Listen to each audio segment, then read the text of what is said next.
ಪರಪಕ್ಷರತಾರೂಢಂ ಕರತರ್ಕ ಮಹಾಯುಧಂ ತ್ರಿವಿಕ್ರಮಾರ್ಯಂ ಸೋಪಶ್ಯತು ಪ್ರತಿವೀರಮಿವಾಗ್ರತಃ. ಆಚಾರ್ಯರು ಪ್ರವಚನ ಮಾಡುವಾಗ ಆ ಪ್ರವಚನದ ಶೈಲಿ ಹೇಗಿತ್ತು ಅಂತ.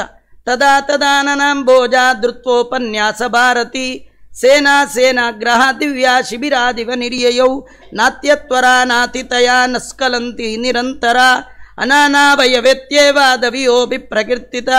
ಆಚಾರ್ಯರ ಉಪನ್ಯಾಸ ಹೀಗಿತ್ತಿತ್ತಂತೆ. ಬಹಳ ನಿಧಾನ ಇರಲಿಲ್ಲ. ಕೆಲವರು ಉಪನ್ಯಾಸ ಮಾಡುವಾಗ ಭಾರಿ ನಿಧಾನ. ಏನಂದರೆ ಒಂದು ಶಬ್ದ ಹೇಳ್ತಾರೆ, ಇನ್ನೊಂದು 2 ನಿಮಿಷ ಬಿಟ್ಕೊಂಡು ಇನ್ನೊಂದು ಶಬ್ದ, ಇನ್ನೊಂದು 2 ನಿಮಿಷ ಬಿಟ್ಕೊಂಡು ಇನ್ನೊಂದು ಶಬ್ದ, ಹೀಗೆಲ್ಲ ಆಗ್ಬಿಟ್ಟು ನಿಮ್ಗೆ ಯಾವಾಗ ಅರ್ಥ ನಿದ್ದೆ ಬಂದುಬಿಡುತ್ತೆ. ಚೆನ್ನಾಗಿ ಹೇಳ್ತಿದ್ರೇ ನಿದ್ದೆ ಬರುತ್ತೆ. ಉಸಿರಿಡ್ಕೊಂಡು ಹೇಳ್ತಾ ಇದ್ರೇ ಒಂದಾದ್ಮೇಲೆ ಒಂದು ಶಬ್ದ ಹೇಳ್ತಿದ್ರೇ ಕೆಲವ್ರು ಹಾಗೆ ಗುಂಪಲ್ಲಿ ಗೋವಿಂದಾಗ ನಿದ್ದೆ ಮಾಡಾಕ್ಬಿಟ್ಟಿರ್ತಾರೆ. ಇನ್ನೇನಾದರೂ ಶ್ರೀಮದಾಚಾರ್ಯರು ಅಂಥೇಳಿ 5 ನಿಮಿಷ ಬಿಟ್ಟು ಇನ್ನೊಂದು ಶಬ್ದ ಹೇಳಿದ್ರೆ ಇದು ಮಾಡಬಾರ್ದು. ಮತ್ತು ಇನ್ನು ಕೆಲವರು ಭಾರೀ ಸ್ಪೀಡು. ಅವ್ರು ಹೇಗಂದ್ರೆ ಈ ಕಾಮೆಂಟ್ರಿಯವರು ಹೇಳ್ತಾರಲ್ಲ, ಅವ್ನು ಏನು ಹೇಳಿದ್ನೋ ಅದು ನಿಜವಾಗಿ ಕೇಳಿದವ್ರಿಗೆ ಅರ್ಥ ಆಗಬೇಕು, ಎಲ್ಲರಿಗೂ ಅರ್ಥ ಆಗಲ್ಲ. ಆ ಥರ ನಾತಿತ್ವರ ನಸ್ಕಲಂತಿ, ಎಲ್ಲಿ ಎಡವೋ ಪ್ರಶ್ನೆ ಇಲ್ಲ, ಮರೆಯೋ ಪ್ರಶ್ನೆ ಇಲ್ಲ, ಎಡವೋ ಪ್ರಶ್ನೆ ಇಲ್ಲ, ಅತಿ ವೇಗ ಇಲ್ಲ, ಅತಿ ಫಾಸ್ಟ್ ಇಲ್ಲ,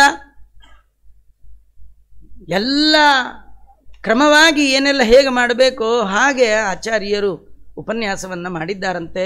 ನೀವು ರಾಮಾಯಣದಲ್ಲಿ ಒಂದು ಪ್ರಸಂಗ, ಹನುಮಂತ ದೇವರು ಕಿಷ್ಕಿಂಧೆಯಲ್ಲಿ ರಾಮ ಲಕ್ಷ್ಮಣರನ್ನು ಭೇಟಿಯಾದ ಪ್ರಸಂಗ.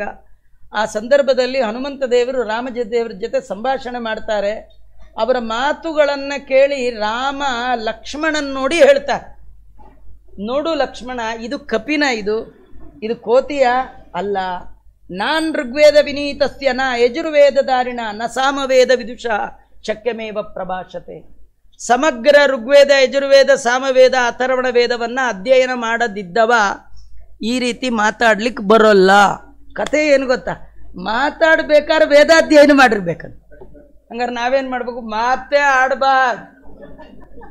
ಯಾಕೆ? ಬರೀ ಅಪಭ್ರಂಶಗಳು, ಅವ್ಯವಸ್ಥೆಗಳು, ಕೆಟ್ಟದಾಗ ಮಾತು ಕೇಳೋಕ್ಕೆ ದೇವರಿಗೆ. ಯಾರು ವೇದಾಧ್ಯಯನ ಮಾಡಿರ್ತಾರೆ ಚೆನ್ನಾಗಿ, ಅವರು ಆಡುವ ಮಾತುಗಳೇ ಮಂತ್ರ. ನಮ್ಮದು ಮಂತ್ರಗಳೇ ಮಾತು, ಅವ್ರದ್ದು ಮಾತುಗಳೇ ಮಂತ್ರ. ಇಷ್ಟು ವ್ಯತ್ಯಾಸ ಇರತಕ್ಕಂಥದ್ದು ಆಚಾರ್ಯರ ಪ್ರವಚನದ ಶೈಲಿ ಅಂಥದ್ದು ಅಂತ ವರ್ಣನೆ ಮಾಡ್ತಾ ಇದ್ದಾರೆ. ಆಚಾರ್ಯರು ಆ ಸಂದರ್ಭದಲ್ಲಿ ತಮ್ಮ ಪ್ರವಚನದಲ್ಲಿ ಅವ್ರದ್ದು ಗಂಗೆ ಥರ ಪ್ರವಾಹ ಅಂತೆ. ಪದ್ಮೇಶ ಪದ ಪದ್ಮಶ್ರೀ ಕೃತ್ಯಾಂಗಂ ಪದ್ಮಜನ್ಮನಃ ಲಾಲಿತಾ ಶಿರಸೇನ ಗಂಗೇವ ಆಶೇಷ ಪಾವನಿ. ಹೇಗೆ ಗಂಗಾ ಅಸ್ಖಲಿತವಾಗಿ ಹರಿತಾ ಇದ್ದಾಳೆ ಹಾಗೆ ಆಚಾರ್ಯರ ಪ್ರವಚನದ ವೈಶಿಷ್ಟ್ಯ ಅಂತ ವರ್ಣನೆ ಮಾಡ್ತಾ ಇದ್ದಾರೆ. ಆ ಸಂದರ್ಭದಲ್ಲಿ ಪ್ರವಚನದ ಸಂದರ್ಭದಲ್ಲಿ ಆಚಾರ್ಯರು ತಮ್ಮ ಮತದ ಎಲ್ಲ ತತ್ವಗಳನ್ನು ನಿರೂಪಣೆ ಮಾಡ್ತಾ ಇದ್ದಾರೆ. ಕೆಲವರೇನೆಂದರೆ ಮೋಕ್ಷದ ಬಗ್ಗೆ ಹೇಳ್ತಕ್ಕಂಥದ್ದು. ಮೋಕ್ಷ ಅಂದರೆ ಏನು ಅದನ್ನು ಆಚಾರ್ಯರು ಅವರು ಹೇಳೋ ಕ್ರಮವೇ ಬೇರೆ. ಒಬ್ಬೊಬ್ಬರು ಒಂದೊಂಥರ ಹೇಳ್ತಾರೆ. ಅವಿದ್ಯಾ ಅಸ್ತಮಯ ಹಿ ಮೋಕ್ಷ, ಕೆಲವರು ಅಜ್ಞಾನ ಕಳ್ಕೊಂಡ್ಬಿಟ್ರಾಯ್ತು ಅದೇ ಮೋಕ್ಷ ಅಂತ. ಆದರೆ ಆಚಾರ್ಯರು ಹೇಳ್ತಾರೆ ಹಾಗೆ ಅವಿದ್ಯಾ ಕಳ್ಕೊಂಡು ಮಾತ್ರಕ್ಕೆ ನಿಮಗೆ ಆನಂದದ ಅನುಭವ ಆಗಬೇಕು ಅಂತಿಲ್ಲ. ದೇವರು ಕೊಟ್ಟರೆ ಉಂಟು, ಇಲ್ಲದೇ ಇದ್ರಿಲ್ಲ. ಸ್ವರೂಪದ ಆನಂದದ ಅನುಭವವನ್ನು ಭಗವಂತ ತಂದು ಕೊಡ್ತಾನೆ. ಇಂತಹ ಎಲ್ಲ ತಿಳಿಸ್ಕೊಳ್ತಕ್ಕಂಥದ್ದು. ಮುಕ್ತ ಯಾರಾಗಿರ್ತಾನೆ ಅವನದು ದೇಹ ಜ್ಞಾನಾನಂದಮಯವಾಗಿರುತ್ತೆ. ಆ ಮುಕ್ತರಾದವರಿಗೆ ಪ್ರಾಕೃತವಾದ ಶರೀರ ಇರಲ್ಲ. ಮುಕ್ತರ ಅವಯವಗಳು ಹೇಗೆ ಸ್ವಾಭಾವಿಕ, ಮುಕ್ತರ ಇಂದ್ರಿಯಗಳು ಹೇಗಿರುತ್ತೆ, ಅವರಿಗೆಲ್ಲ ನಿಯಾಮಕನಾದ ಈಶ್ವರ ಭಗವಂತ ಅವನು ಹೇಗೆ ಆನಂದಮಯ, ಇದನ್ನೆಲ್ಲ ಆಚಾರ್ಯರು ವರ್ಣನೆ ಮಾಡಿದ್ದನ್ನು ತ್ರಿವಿಕ್ರಮಂಡಿತಾಚಾರ್ಯ ಕೇಳಿದ್ದಾರೆ, ಬಹಳ ಸಂತೋಷಪಟ್ಟಿದ್ದಾರೆ. ಆಚಾರ್ಯರ ಒಟ್ಟು ಮಾತಿನ ಸರಣಿಯಲ್ಲಿ ವಿಷ್ಣುರ್ಮೋಕ್ಷಸ್ಯ ದಾತೇತಿ ವಿಶ್ವಂ ಭವತಿ ಶೋಭನಂ. ಮೋಕ್ಷ ಕೊಡುವವ ಭಗವಂತ ಮಾತ್ರ, ಮತ್ತಾರಿಗೂ ಮೋಕ್ಷ ಕೊಡುವ ಅಧಿಕಾರ ಯೋಗ್ಯತೆ ಇಲ್ಲ ಅಂತ ಆಚಾರ್ಯರು ತಮ್ಮ ವಾದದಲ್ಲಿ ಪ್ರತಿಪಾದನೆ ಮಾಡ್ತಾ ಇದ್ರು. ಇತ್ಯಾದೀನ್ ದರ್ಶಯಂತ್ಯರ್ಥಾನ್ ವ್ಯಾಖ್ಯೋಪನ್ಯಾಸ ಭಾರತಿ. ಆಚಾರ್ಯರು ತಮ್ಮ ಉಪನ್ಯಾಸದ ಮಾತುಗಳಲ್ಲಿಯೇ ತಮ್ಮ ಸತ್ಸಿದ್ಧಾಂತದ ಪ್ರಮೇಯಗಳನ್ನು ಸುಲಲಿತವಾಗಿ ತಿಳಿಸ್ಕೊಡ್ತಾ ಇದ್ದಾರೆ. ತ್ರಿವಿಕ್ರಮಾರ್ಯೇಣ ತದಾ ವಿಶ್ವಾಭಿಘ್ನಸ್ಯ ಶುಶ್ರುವೆ. ತ್ರಿವಿಕ್ರಮಂಡಿತಾಚಾರ್ಯರು ಬಹಳ ಶ್ರದ್ಧೆಯಿಂದ ಕೇಳಿದ್ದಾರೆ. ಅವರಿಗೆ ಬಂದಂಥ ಅನೇಕ ಸಂದೇಹಗಳನ್ನು ಆಚಾರ್ಯರಲ್ಲಿ ಇಟ್ಟಿದ್ದಾರೆ. ಆಚಾರ್ಯರು ತತ್ವ ತಿಳಿಯುವ ಸಲುವಾಗಿ ಈತ ವಾತ ಮಾಡ್ತಾ ಇದ್ದಾನೆ ಅಂತ ತಿಳ್ಕೊಂಡು ಅವರಿಗೆಲ್ಲ ಏನೆಲ್ಲ ಬೇಕು ಅವರ ಸಂಶಯಗಳಿಗೆ ಪರಿಹಾರಕವಾದದ್ದು ಅದನ್ನೆಲ್ಲ ಕೊಟ್ಟಿದ್ದಾರೆ. ಆಚಾರ್ಯರು ತ್ರಿವಿಕ್ರಮಪಂಡಿತಾಚಾರ್ಯರು ವೇದದ ಮಾತುಗಳನ್ನು ಉದಾಹರಣೆ ಮಾಡಿದ್ದಾರೆ. ಅದಕ್ಕೆಲ್ಲ ವೇದಗಳಲ್ಲಿ ಭಗವಂತ ನಿರಾಕಾರ ಅಂತ ಹೇಳುತ್ತೆ, ನಿರ್ಗುಣ ಅಂತ ಹೇಳುತ್ತೆ, ದೇವರಲ್ಲಿ ಗುಣ ಇಲ್ಲ ಅಂತ ಹೇಳುತ್ತೆ, ಬೇಕಾದಷ್ಟು. ಮತ್ತು ಸರ್ವಂ ಖಿಲ್ವಿದಂ ಬ್ರಹ್ಮ, ಇಡೀ ಜಗತ್ತು ಭಗವನ್ಮಯ, ಭಗವಂತನೇ ಹೀಗೆ ಜಗತ್ತಾಗಿ ಪರಿಣಾಮವನ್ನು ಹೊಂದಿದ್ದಾನೆ ಅಂತ ಹೇಳುತ್ತೆ. ಹೀಗೆಲ್ಲ ಹೇಳುವಾಗ ಆಚಾರ್ಯ ಅದಕ್ಕೆಲ್ಲ ವೇದಗಳಿಗೆ ಹೇಗೆ ಅರ್ಥ ಮಾಡಬೇಕು ಅಂತೆಲ್ಲ ಹೇಳಿದಾಗ ನೋಡಿ ಹೇಳ್ತಾರೆ, 15 ದಿನ ವಾದ ಮಾಡಿದ್ದಾರೆ ಆಚಾರ್ಯರು ತ್ರಿವಿಕ್ರಮ ಪಂಡಿತಾಚಾರ್ಯ ಜೊತೆ. ತ್ರಿವಿಕ್ರಮ ಪಂಡಿತಾಚಾರ್ಯರು ಆಚಾರ್ಯರನ್ನು ಇಷ್ಟು ಕೊಂಡಾಡಿದ್ದಾರೆ ವಾಯುಸ್ತುತಿಯಲ್ಲಿ. ಹಾಗೆ ಸುಮ್ಮನೆ ಕೊಂಡಾಡಿದ್ದಲ್ಲ, 15 ದಿನ ಅವರ ಜೊತೆ ವಾದ ಮಾಡಿ ಅವರ ವೈದುಷ್ಯದ ಆಳವನ್ನು ಯಥಾಯೋಗ್ಯವಾಗಿ ಅರಿತಿದ್ದಾರೆ. ಸಪ್ತಾಷ್ಟಾನಿ ದಿನಾನ್ಯೇವಂ ವಾದಂ ಕೃತ್ವಾ ಸಹಾಮುನ ನಿರುತ್ತರಂಚ ನಿಚ್ಚೋದ್ಯಂ ಚಕ್ರೇ ಚಕ್ರಾಯುಧ ಪ್ರಿಯ. ಆ ಸಂದರ್ಭದಲ್ಲಿ 15 ದಿನ ವಾದ ಮಾಡಿ ನಿರುತ್ತರರಾಗಿದ್ದಾರೆ ತ್ರಿವಿಕ್ರಮಪಂಡಿತಾಚಾರ್ಯರು. ನಿರುತ್ತರರಾಗಿ ಮತ್ತೆ ಮಾತಿಲ್ಲ, ಸಾಷ್ಟಾಂಗ ನಮಸ್ಕಾರ ಮಾಡಿದ್ದಾರೆ. ಕ್ಷಮ್ಯತಾಂ ನಾಥ ಚಾಪಲಂ, ಕ್ಷಮ ಮಾಡಬೇಕು, ಏನೋ ಚಪಲ ಬುದ್ಧಿ ನಿಮ್ಮನ್ನು ಕೇಳಿಬಿಟ್ಟೆ. ಪದಪದ್ಮರಜೋ ದಾಸ್ಯಂ ಧ್ರುವಮೇ ದೀಯತಾಮಿತಿ, ನನಗೆ ನಿಮ್ಮ ಪಾದದ ಧೂಳನ್ನು ಶಾಶ್ವತವಾಗಿ ಕೊಟ್ಟುಬಿಡಿ, ಇದೇ ದೊಡ್ಡ ಪ್ರಸಾದ, ಮತ್ತಿನ್ನೊಂದು ಬೇಡ ಅಂತಂದಾಗ ಆಚಾರ್ಯರು ತ್ರಿವಿಕ್ರಮ ಪಂಡಿತಾಚಾರ್ಯರನ್ನು ಮುಂದೆ ಕೂಡಿಸ್ಕೊಂಡು ತಾವು ರಚನೆ ಮಾಡಿದ ಮಧ್ವ ಭಾಷ್ಯ, ಬ್ರಹ್ಮಸೂತ್ರಗಳ ಭಾಷ್ಯ ಏನಿದೆ ಅದನ್ನು ಅನುವಾದ ಮಾಡಿದ್ದಾರೆ. ತತ್ವಪ್ರದೀಪ ಅನ್ನುವ ಕಾಮೆಂಟ್ರಿ, ಆಚಾರ್ಯರೇನು ಸೂತ್ರ ಭಾಷ್ಯ ರಚನೆ ಮಾಡಿದ್ದಾರೆ ಅದಕ್ಕೆ ಆಚಾರ್ಯರ ಮುಖದಿಂದಲೇ ಶ್ರವಣ ಮಾಡಿದ ಮಹಾನುಭಾವರಾದ ತ್ರಿವಿಕ್ರಮ ಪಂಡಿತಾಚಾರ್ಯರು ವ್ಯಾಖ್ಯಾನ ಮಾಡಿದ್ದಾರೆ. ತತ್ವಪ್ರದೀಪ ಅಂತ ಆಚಾರ್ಯರೇ ಆಜ್ಞೆ ಮಾಡಿದ್ರು, ನನ್ನ ಗ್ರಂಥಕ್ಕೆ ನೀವು ವ್ಯಾಖ್ಯಾನ ಮಾಡಬೇಕು. ಹೀಗಾಗಿ ಆಚಾರ್ಯರ ಗ್ರಂಥಕ್ಕೆ ಮೊಟ್ಟ ಮೊದಲ ಬಾರಿಗೆ ಟೀಕೆಯನ್ನು ಮಾಡಿದ ಒಂದು ಗೌರವ ಪಂಡಿತಾಚಾರ್ಯರಿಗೆ ಸಿಗ್ತಾ ಇರತಕ್ಕಂಥದ್ದು. ಆಚಾರ್ಯರು ಹೇಳಿದ ಹಾಗೆ ಮಾಡಿ ಬ್ರಹ್ಮಸೂತ್ರಗಳ ಭಾಷ್ಯ ಅನೇಕ ಪ್ರಮೇಯ ರತ್ನಗಳನ್ನು ಅದರಲ್ಲಿಟ್ಟಿರ್ತಕ್ಕಂಥದ್ದು. ದಶೋಪನಿಷತ್ತುಗಳಿಗೆ ಆಚಾರ್ಯರು ತಾವೊಂದು ಅದ್ಭುತವಾದ ಅರ್ಥವನ್ನು ರಚನೆ ಮಾಡಿಕೊಟ್ಟಿದ್ದಾರೆ. ಆಚಾರ್ಯರು ಸೂರ್ಯ ಚಂದ್ರರಂತೆ ಆಕಾಶವನ್ನು ಬೆಳಗುವ 2 ಬೆಳಕಿನ ಪುಂಜಗಳಂತೆ ಸಜ್ಜನರ ಆನಂದವನ್ನು ಉಂಟು ಮಾಡುವ ಸಲುವಾಗಿ ಗೀತಾ ಭಾಷ್ಯ, ಗೀತಾ ತಾತ್ಪರ್ಯ ಅನ್ನುವ ಗ್ರಂಥಗಳನ್ನು ಕೊಟ್ಟಿದ್ದಾರೆ. ಇತಿಹಾಸ ಪುರಾಣ ಅನ್ನುವಂಥ ದೊಡ್ಡ ಸಮುದ್ರವನ್ನು ಮಥನ ಮಾಡಿ ಅದರ ಒಳಗೆ ಒಂದು ಅಮೃತವನ್ನು ತೆಗೆದಿದ್ದಾರೆ. ಅದೇ ಶ್ರೀಮನ್ ಮಹಾಭಾರತ ತಾತ್ಪರ್ಯ ನಿರ್ಣಯ ಅನ್ನುವ ಗ್ರಂಥ. 18 ಪುರಾಣಗಳನ್ನು ಹೇಗೆ ನೋಡಬೇಕು, ಹೇಗೆ ಅಧ್ಯಯನ ಮಾಡಬೇಕು, ಹೇಗೆ ಸಾರವನ್ನು ತಿಳ್ಕೊಳ್ಬೇಕು ಅಂತ ತೋರಿಸಿಕೊಟ್ಟದ್ದು. ಆಮೇಲೆ ಶ್ರೀಮದ್ ಭಾಗವತಕ್ಕೆ ಒಂದು ಸಪ್ರೇಟ್ ವ್ಯಾಖ್ಯಾನವನ್ನು ಮಾಡಿದ್ದಾರೆ, ಶ್ರೀಮದ್ ಭಾಗವತ ತಾತ್ಪರ್ಯ ಅಂತ.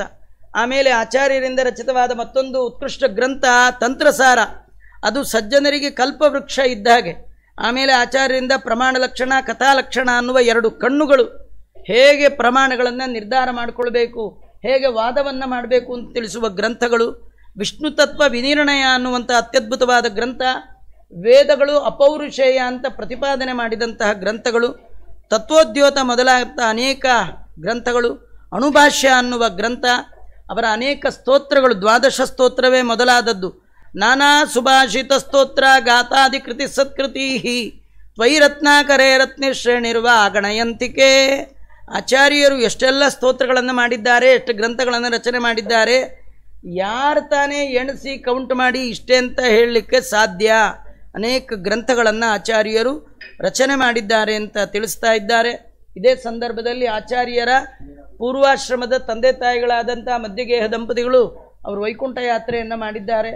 ತಂದೆ ತಾಯಿಗಳಿಗೆ ಮಾಡಬೇಕಾದ ಸತ್ಕಾರ್ಯವನ್ನು ಆಚಾರ್ಯರ ತಮ್ಮಂದಿರು ಅವರೆಲ್ಲ ಮಾಡಿ ಆಚಾರ್ಯರ ಹತ್ರ ಬಂದು ಪಾದಕ್ಕೆ ನಮಸ್ಕಾರ ಮಾಡಿದ್ದಾರೆ. ಅವ್ರು ಕೇಳ್ತಾ ಇದ್ದಾರೆ, ನನಗೂ ಆಶ್ರಮವನ್ನು ಕೊಟ್ಟುಬಿಡಿ ಅಂತ. ನೋಡಿ, ಆಚಾರ್ಯರು ಮನಸ್ಸು ಮಾಡಿದರೆ ಕೊಡ್ಬೋದಿತ್ತು. ಅವ್ರು ಹೇಳಿದ್ರು, ನಿಮಗಿನ್ನೂ ವೈರಾಗ್ಯ ಬಂದಿಲ್ಲ, ಹೋಗಿ ಸ್ವಂತ ತಮ್ಮನಿಗೆ. ನಜಹಾಸನ ಶುಶ್ವಾಸ ನಜಹಾಸನದೀರದಿ ಸಮಯಾರ್ಥಿ ಸ್ಮರಂಜೇತಂ ರಾಮಂ ರಾಮಾನುಜೋಯತ. ಹೇಗೆ ಲಕ್ಷ್ಮಣ ರಾಮನನ್ನು ಅನುಸರಿಸಿಕೊಂಡಿದ್ದ ಹಾಗೆ ಇವರು ಮಹಾತ್ಮರಾದವರು ಮಾಡಿದ್ದಾರೆ. ಮುಂದೆ ಅನೇಕ ದಿನಗಳ ಕಾಲ ಅವರು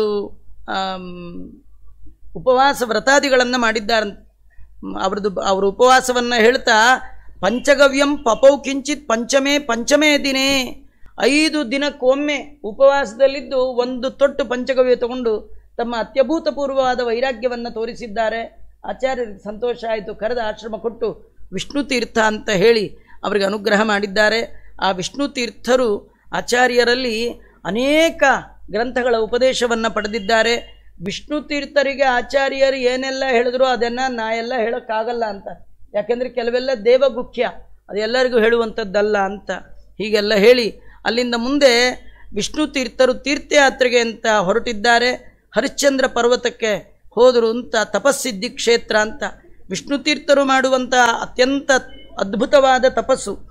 ಭಕ್ತೈರನುಗೀತಂ ತೀರ್ಥಂ ಪ್ರಾರ್ಥಿತೋ ಯತಿಶೇಖರ. ಆ ಯತಿಶೇಖರರಾದ ವಿಷ್ಣು ತೀರ್ಥರು ಪಂಚಗವ್ಯಂ ಪಪೌ ಕಿಂಚಿತ್ ಪಂಚಮೇ ದಿನೇ ಅಂತ ವರ್ಣನೆ ಮಾಡಿದ್ದಾರೆ. ಅವರು ಒಮ್ಮೆ ಗಂಗಾ ಸ್ನಾನಕ್ಕೆ ಅಂತ ಹೋದ್ರಂತೆ, ಆಚಾರ್ಯರ ತಮ್ಮಂದರು. ಆಚಾರ್ಯ ಹೇಳಿದರು, ನೀ ಯಾಕೆ ಹೋಗ್ತೀಯ ಗಂಗಾ ಸ್ನಾನಕ್ಕೆ, ಗಂಗೆಯೇ ಬರುತ್ತೆ ಅಂತ. ಆದರೂ ಇಲ್ಲ, ಹೋಗಬೇಕು, ಸನ್ಯಾಸಾಶ್ರಮ ತೊಗೊಂಡ್ಮೇಲೆ ಗಂಗಾಗೆ ಹೋಗಬೇಕು ಅಂತ ಹೋದರೆ, ಇವರು ಹೋದರೆ ಗಂಗೆನೇ ಬಂದವರು ಪಾದ ತೊಳೆದ್ಲ. ತೀರ್ಥಕಂ ವಿಷ್ಣು ತೀರ್ಥಸ್ಯ ತೀರ್ಥಕಂ ದಿಶಂ ಪ್ರಯಾತಂ ಶಶಿನಃ ಚರಂತಂ ಭವ್ಯ ಶೋಧಯತು. ಹೀಗೆ ಅವರದು ದೊಡ್ಡ ಯಾತ್ರೆ ಮಾಡಿರ್ತಕ್ಕಂಥದ್ದು. ಅವರು ಮಾಡುವಂತಹ ಪ್ರಾಣಾಯಾಮ ಯಜ್ಞ, ಅವರ ಅಭೂತಪೂರ್ವವಾದಂತಹ ಸಿದ್ಧಿ ವಿಷ್ಣು ತೀರ್ಥರದು. ಅದನ್ನೆಲ್ಲ ವಿಷ್ಣು ತೀರ್ಥರ ಅನೇಕ ಮಹಿಮೆಗಳನ್ನು ಈ 15ನೇ ಅಧ್ಯಾಯದಲ್ಲಿ ಸರ್ಗದಲ್ಲಿ ತಿಳಿಸ್ಕೊಟ್ಟಿದ್ದಾರೆ. ವಿಷ್ಣು ತೀರ್ಥರ ಪ್ರಿಯ ಶಿಷ್ಯರೇ ಅನಿರುದ್ಧ ತೀರ್ಥರು, ಸುಬ್ರಹ್ಮಣ್ಯ ಮಠದ ಮೂಲ ಪುರುಷರಾಗಿ ಬಂದ ಮಹಾನುಭಾವರು. ಆ ಸಂದರ್ಭದಲ್ಲಿ ಆಚಾರ್ಯರಿಗೆ ಮತ್ತೊಬ್ಬರು ದೊಡ್ಡ ಶಿಷ್ಯರು ಅಕೃಷ್ಟೋಸ್ಯ ಗುಣೈವಾಪ್ತೋ ಗೋದಾಯ ಉಪಾಯಯೌ ಸಪದ್ಮನಾಭ ತೀರ್ಥಾಖ್ಯೋ ಶಿಷ್ಯೋ ಅನ್ಯೋ ಭೂತ್ ಸುಚೇತಸ. ಇನ್ನೊಬ್ಬರು ಸಚೇತನರಾದ ಪದ್ಮನಾಭ ತೀರ್ಥರು ಆಚಾರ್ಯರ ಗುರುಗಳು. ಇವರು ಗೋದಾವರಿ ನದಿ ತೀರದ ಬ್ರಾಹ್ಮಣರು.